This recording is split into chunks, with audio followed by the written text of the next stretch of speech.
I was just outside for like 5 hours and I just realized I have a tan line from my mask. Oh my god. Hey guys, it's 5:30 p.m. on a Friday and I would like to tell you about the books I read in March. I'm feeling a little off my game, so if you notice that my hair looks gross, you didn't notice it and we won't talk about it. Let's get started. So the first book that I can't get over this tan line, y'all. I can't do it. It's just too much. So the first book I read in the month of March was Carmilla by J. Sheridan Le Fanu. This is a classic and it's about lesbian vampires. So that's all you really need to know. Oh god, so good. From the 1800s, I think. I'm not sure of the exact year, but it had it like, it's definitely from the 1800s. So, unless it's not and I'm making that up. Well, I should Google it first. Hold on, let me not spit facts unless they're real facts. Hold on. So, according to Google, Carmilla is an 1872 Gothic novella by Irish author Sheridan Le Fanu. Where did I get the J from? Where did I get the J from? I thought he had a J in there. Anyways, it was quite good. It was a real quick read, because it is a novella, but super fun. Dracula but gay, pretty much. And I cannot recommend highly enough. If you loved Dracula, you'll love this. Next, I read Black Man, White House, An Oral History of the Obama Years by D.L. Hewley. This was hilarious. It's really interesting. It's a fairly full retelling of the 8 years of the Obama administration, told from the perspective of like fake. It's very important to emphasize fake. I feel like it didn't emphasize enough fake interviews that take place with pretty much everyone in Washington that isn't Obama during those 8 years. Also, if you hear loud noises, my apartment's under construction. Sometimes it feels like it'll always be under construction. I listened to the audiobook and it had a full cast, super good and very funny. Next, I read The Sandman and the War of Dreams by William Joyce. This was my shit as a kid and I loved it. As a kid, I was obsessed with the Rise of the Guardians movie and this book as well. I think that the illustrations in it are really beautiful and it has a weird like spacey atmospheric quality to it. So when my roommate and I, like, we rewatched The Rise of the Guardians together a couple weeks ago, and you know I had to reread it. So now this one is really exciting. The Shape of Water by Guillermo del Toro. So good. Never saw this movie. And I think this was a novelization that was written after the movie was made, but it was so good. I loved the questions that it was like grappling with. It was like, what is like love and like what makes this person human? Spoiler, I'm gonna put my hands up like I just don't care, and we'll talk really quick about what I didn't like about it. So when I put these down, you're safe. The whole time they open it with, and like if you've seen the movie you know this, like Eliza, the main female like protagonist, has these two like lines on her, like scars on the sides of her neck, and you're like told it's from like a car crash or something she had when she was a kid. So you're scooting through, she falls in love with like Fishman, it's all good, and then at the end of the movie slash book she jumps into the ocean with Fishman and these become gills, and it's like she was always a fish and like they were meant to be together, and he is like not the last of his kind and she's not all alone because they're both fish people, and you know, love what they're going for. But I was really interested in the discussion it was having about interspecies. Now, hear me out. This isn't in a weird way or in a like strange way, but what it was asking about what humans are and how they are capable of love. And I was fascinated by what it was saying. And then it just decided not to say it by making her also a fish person. So loved it, but would have preferred if she had not grown gills and become a fish. Just saying. Alright, we're good to go now. Next, I read The Body, A Guide for Occupants by Bill Bryson. Y'all, this is definitely going on my favorite books of the year. It was fascinating. It's basically a fairly comprehensive guide to the human body and like everything, pretty much all its systems, everything that goes on in there, all the things that can go wrong. I pulled a few sections for you to hear just because, like, there were some really beautiful quotes that I read and I was like, oh, how lucky we are to be alive. So I want you to hear them. If you formed all the DNA in your body into a single strand, it would stretch 10 billion miles to beyond Pluto. Think of it. There's enough of you to leave the solar system. You are in the most literal sense cosmic. And then, it's a slightly humbling thought that the genes you carry are immensely ancient and possibly, so far anyway, eternal. This book had me feeling like lucky to be alive. And then the human brain is estimated to hold something on the order of 200 exabytes of information, roughly equal to the entire digital content of today's world. Think about that for a second. That's crazy. Like, we keep improving technology and stuff, but this is like the best computer we got. Isn't that just so cool? And then finally, oh, well, I just said it. Most of the best technology that exists on Earth is right here inside us, and everybody takes it almost completely for granted. Now, there wasn't any real discussion of race and its impact on medicine or like biology or anything like that, and I kind of felt like that was a bit of a mistake, but otherwise, I was fascinated by this. It was very comprehensive, super interesting, and honestly very accessible, especially for a non-science minded person like myself. Not a day went by the whole time I was reading this where I wasn't like telling my roommate, like, I learned something new today, you need to hear it. So if that's the kind of thing you like doing, I cannot recommend enough. Next, I read Chaos, Charles Manson, the CIA, and the Secret History of the 60s by Tom O'Neill.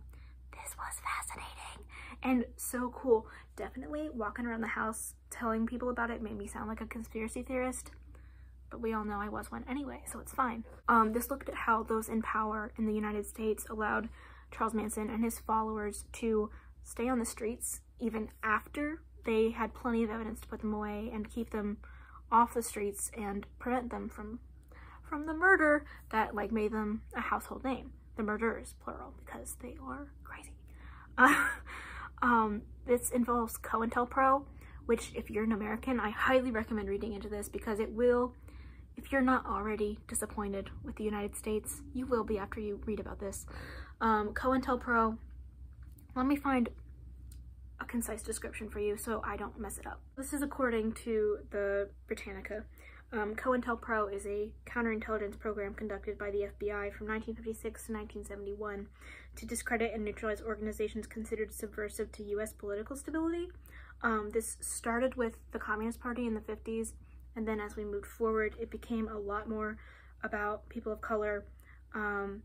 They did horrible things to the Black Panther Party, and also were doing all sorts of stuff regarding Puerto Rican independence. This book also talked about, and here's where I start to sound like a crackpot, but I promise you, it's fine. The CIA's work towards mind control involving hallucinogenic drugs, and the Manson like cult commune deal. I highly recommend this. It was fascinating, especially if you're into true crime, which I don't think I talk about much on this channel, but I really am. This is super cool. Dark and depressing and sad, but really cool. Next, Rosemary, the Hidden Kennedy by Kate Larson. Yes, I did read a lot of nonfiction this month. I don't know, I was feeling some type of way about knowledge, you know?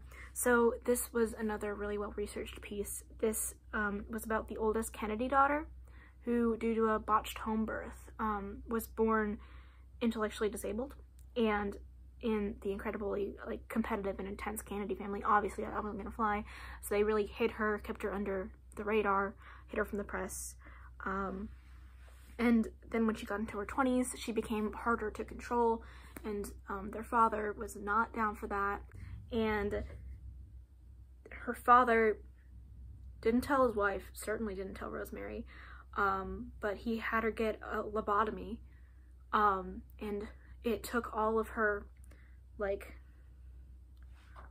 motor function, pretty much all of her motor function, and left her completely unable to communicate, and she lived in a nursing home for the rest of her life. And obviously the book kind of focused a lot about how she I think it tried very hard to be like, Rosemary is the hero of the story, but the way that they did that was by being like, Rosemary inspired her like more successful siblings to do something about it because she was disabled, and they were like, oh, she's an inspiration, we love her. And I don't know, I mean, don't get me wrong, I'm super glad this book exists. I do wish they would have focused a little more on, a little less on her siblings. I know it's a big part of her story and certainly of the American story, but you know, I kind of wanted to hear more about what Rosemary was like, you know? Next, I read A Promised Land by Barack Obama.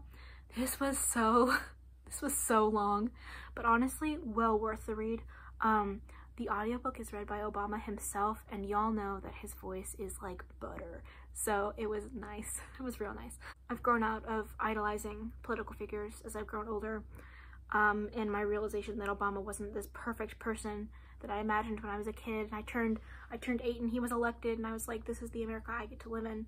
And realizing that he was still just a man and still a politician was heartbreaking. A heartbreak I'm not yet recovered from, and that is something that I have to deal with. But this book was still a reminder of all the incredible things he's done for my country, and I'm grateful for everything he did. That's 2 Obama books in 1 month. Wow, I was feeling some type of way. Okay. Next, I reread The Outsiders by S.E. Hinton.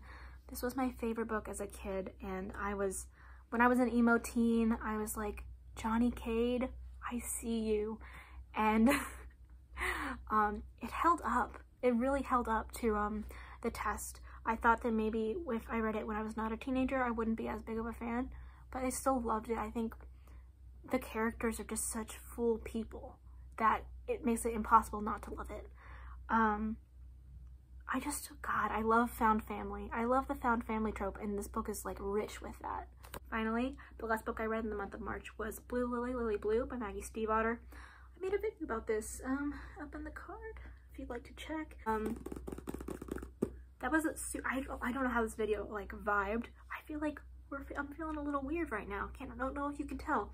I'm like a little, I'm drinking a milkshake right now, and like that's a lot of sugar. And besides the obscene amount of Nutella that I've been consuming as of late, I really don't have sugar as much anymore. So I'm talking like a mile a minute right now. All right, y'all. So that was me. That was my reading month of March. Let me know what you read in the month of March. And actually, I'd be really interested to see, let me know your feelings on the Obama administration.